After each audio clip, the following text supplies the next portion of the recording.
did a update and a video. So we're out here tonight. We've been working on my friend and teammate's 2014 Impressive that he just bought this year. We're going through it, setting everything up. We have to update the pull bar, put a new mount in there. That's why this side's not done. The aluminum's just clecoed in place. The braces are on, but we'll just pull all that stuff out and do the pull bar when we get the parts, because we're waiting on parts. So right now we're going to unload mine back out of the trailer, swap cars around, and put this back in the trailer so we can get working on our car instead of working on someone else's. It's been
So out here in the garage this morning, it's Saturday, getting working in the morning here. Casey and Tucker are with a couple buddies ice fishing in the pond out back. So it's just me here today. I'm gonna try filming by myself, try this out, see how it goes. Since the last video, we got pretty much all the fabrication work done. We got the deck bars on to the new UMP 3-inch total rake rule.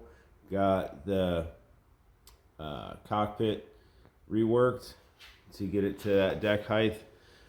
Starting on the brake lines today, this did not have a right front shutoff when we bought it, so going to rework the front brake lines and put a shutoff valve on the right front and then start rewiring it. All right, so started tearing into the brake lines on this thing and ran into some issues. All the steel lines had either been rounded off or the end nut was corroded to the line, and when you did break it loose it would break the line off. So I just decided to go ahead and replace all the brake lines. I had a plastic brake line kit, so let me show you how everything came out here. Have two T's here, two fittings coming off the master cylinder, and then the front line T's right there. Front line goes around the cockpit and out. The back line goes out the cockpit right there. Left front comes down here and to the left front. I have to buy the couple different fittings because it was steel lines. Switching over to plastic lines, it takes some pipe thread stuff instead of the inverted flare. The right front line comes over, and I put my right front shutoff right there. Comes out of the shutoff and over across the X, and of course up to the right front.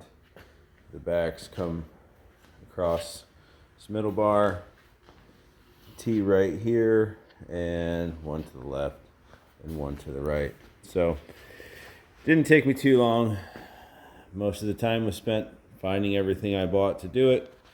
and figuring out just how I wanted to run it. So going to show you the gauge panel here. Gonna rewire it. This was the one that came with the car. One major problem is you can see the oil is on the left and the water's on the right. Now, when you're sitting in the car and you have the steering wheel on, of course, this dash is kind of low. And when you are on track, it was hard to see the water on this side, the water temp on this side, and the oil pressure on this side. So I'd rather be able to see those, so I'm going to relocate those to the middle where you can see it. Fuel pressure, I mean, that's not usually, doesn't have a problem with that. So I'm going to put the fuel pressure over here, and the tach, which is right there, is going to go on the far left, and then the oil is going to go on the left and the water is going to go on the right. Now, another issue with this thing is whoever wired it up liked to use clip connectors and clip together splices. So since I'm pulling everything apart and rewiring the whole thing, I'm just going to break the solder gun out and solder it all up just like you would buy a gauge panel. Already comes together soldered up. So I'm going to do that this afternoon, and again get that in the car and start wiring everything. All right, so in the shop again today. Got home from work a little early. Going to try the GoPro this time. I know I had started working on the gauge panel, but I need some new warning lights because the other ones were all messed up. So I had to order those along with the ends for the brake lines that I just did. So we're going to switch gears a little bit today. Work on the front end again. I got a different length ball joint for the right front.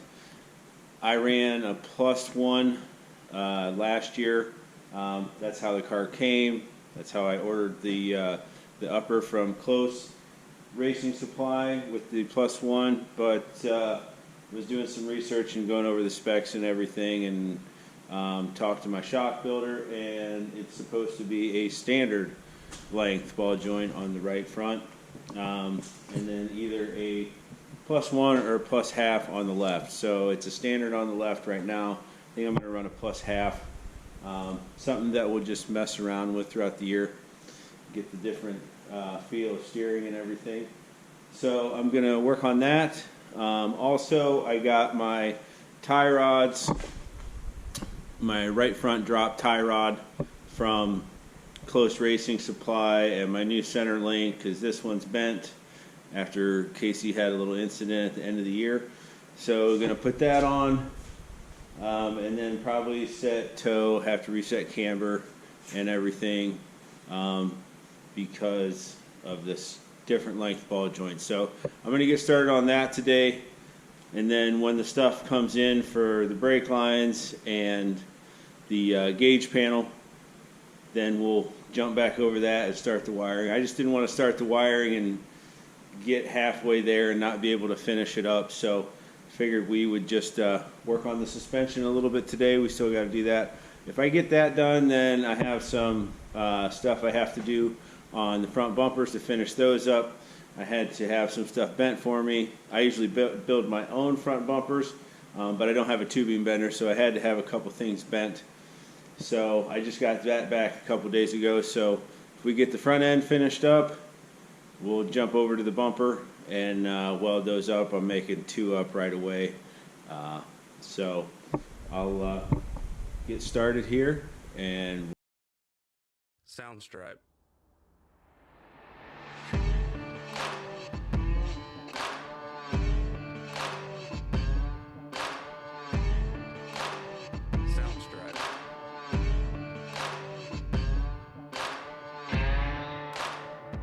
All right, so this is the new center link that we got from Close Racing.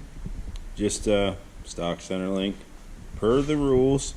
And this is our old one. It was bent right there at that bend, and this bend was kinked a little bit also. This is our old tie rod that we took off the right front. It's just a standard bent tie rod. We went to a +1 right front lower, so we needed a longer tie rod, so we're upgrading at the same time as replacing that. So we went with this drop tie rod from Close Racing. It's got the nice little bung on the end of it, which instead of having the heim cocked at an angle on the spindle, it corrects that a little bit. Little bit more bind free than the old one. So we're gonna spin around here and get these things put.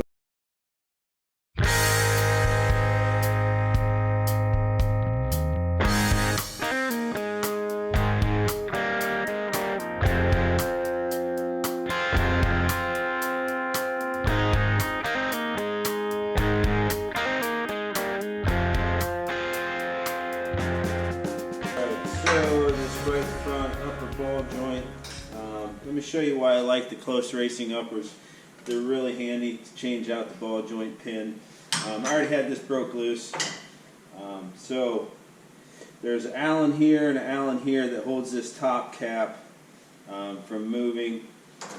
And then around the grease zerk is a little nut boss, and you can just loosen that up.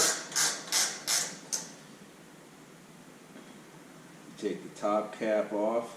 It's a lot like the Howes, but it's integrated into the A-arm. Gives you a little bit more tighter clearance on your shocks. A little bit extra clearance, so that just lifts out of there. The new one sets down in there. As you can see, this one was a +1, and this one is a +half or standard length. So drop that in there.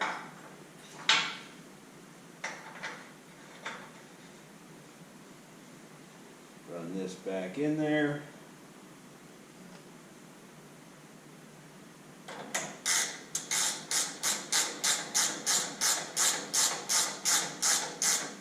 Now you got to kind of set the tension on the ball joint. They are low friction, so you can kind of adjust how tight you want it. You want it to move freely but not have slack. Get that where you want it and lock the Allens down, and that will keep the cap from backing out. And sometimes when you tighten the cap down with the Allens, it changes it just a little bit. So it's kind of a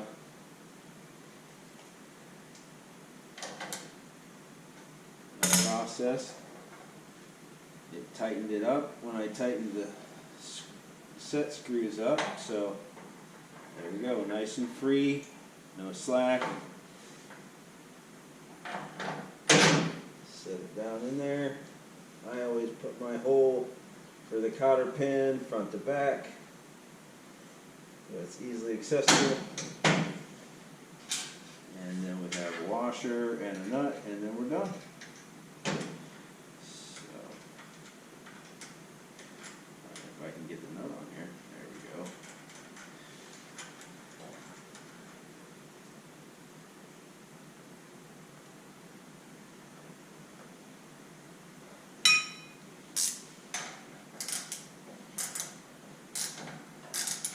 And that's it. Alright, so let me show you what we got going on our front bumper. I built this bumper already and my spare one over there. This comes off straight. This one's downward angle a little bit, just so when we're on track and rolled over on the right front, this is down against the ground, and so is this. I like to build the angle of the nose into the bumper, not a plastic balance. So,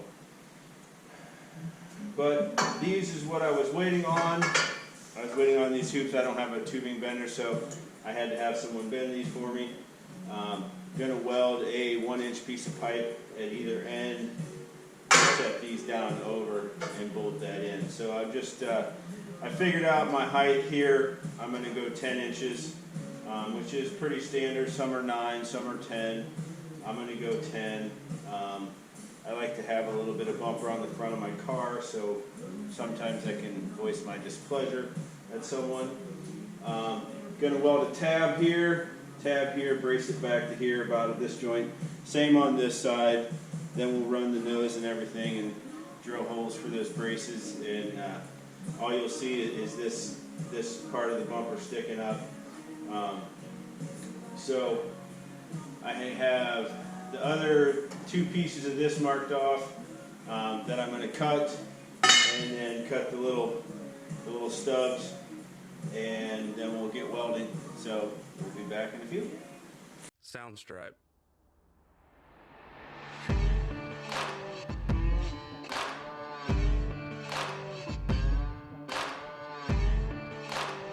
Soundstripe.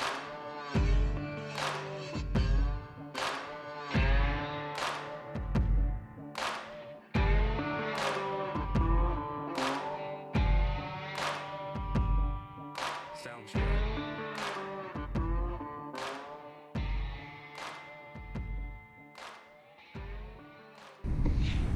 Alright, got the bumper finished up, all welded up, braces on it, ready to paint. Little brace on this side, 3/4 inch tube brace on that side. You can see it's just bolted. The main hoop is just bolted on there. I like to do it that way because it's easier to build the nose when you're doing body work.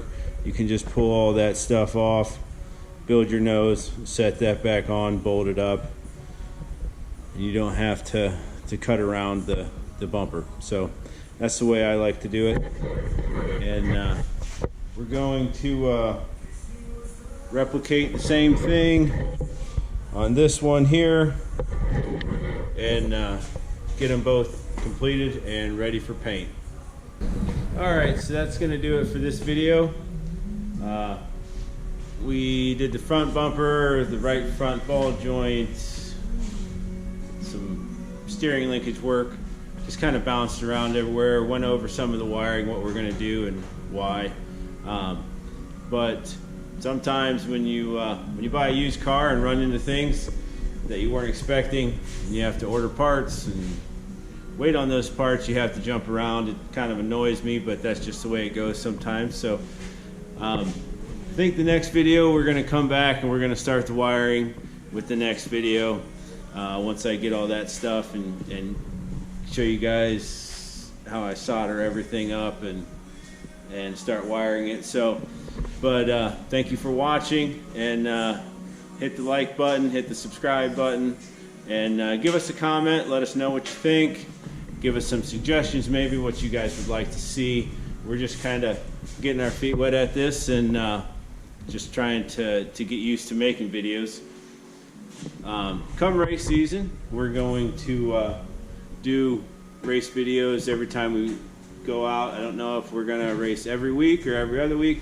Just kind of depends on family things going on, budget of course, and but we're excited this year to get this thing going and